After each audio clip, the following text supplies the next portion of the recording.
সাবধান মুসলমান, এই জবান বড় সাংঘাতিক। এই জবান ইমানও এনে দেয়, এই জবানের এক শব্দ কাফেরও বানায়। এই জবানে কবুল বললে বেড়ি হালাল হয়, এই জবানে তালাক বললে বেড়ি হারাম। একই জবান,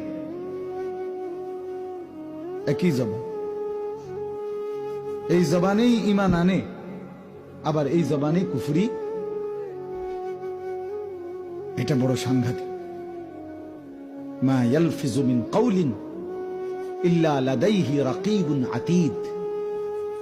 কোরআনুল কারীমে আল্লাহ তাআলা বলেন, তোমাদের জবান থেকে, মুখ থেকে যা কিছু শব্দ উচ্চারিত হয়, একেবারে যা কিছু, প্রতিটা শব্দ, প্রতিটা উচ্চারণ আল্লাহ তাআলা বলেন আমি একজন আলাদা ফেরেশতা দিয়ে লিখে রাখি।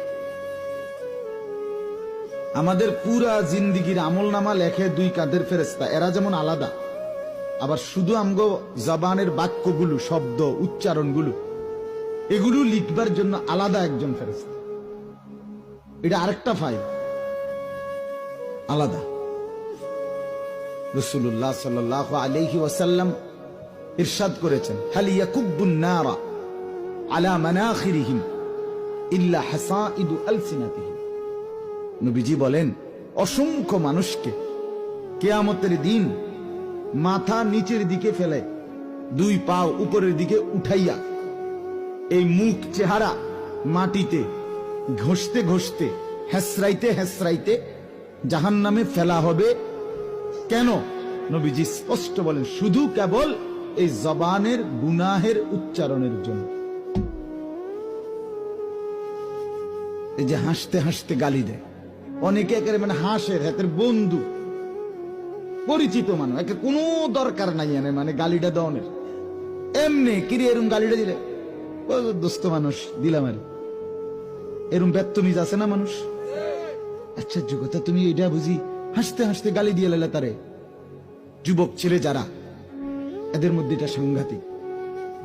নওজোয়ান ছেলে যারা, বন্ধু বান্ধবে তারে একটা ঠাস করে থাপ্পড় দিয়ে লাইছে। কিরে তুই আমার এভাবে থাপ্পড় দিলে আমার দোস্ত, কি অসুবিধা কি? দোস্ত আমরা দোস্ত দিকে এভাবে একটা থাপ্পড় দিয়ে লাইবা? তুমি ছাগল, তুমি কি প্রতিবন্ধী বেটা, তুমি তার সিরা? এই হাসতে হাসতে গালি দেয়, হাসতে হাসতে বিশ্রী কথা বলে, শুধু শুধু।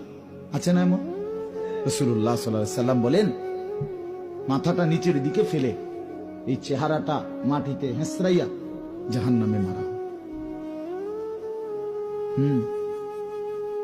রাসূলুল্লাহ সাল্লাল্লাহু আলাইহি ওয়াসাল্লামকে জিজ্ঞেস করছে এক সাহাবী, মান নাজাত, হে নবী জাহান্নাম থেকে মুক্তি মিলবে কিসে?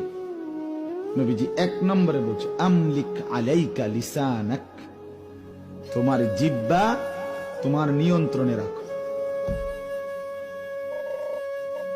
তোমার জিহ্বা তোমার নিয়ন্ত্রণে রাখো, এক নম্বরে জাহান্নাম থেকে মুক্তি মিলবে।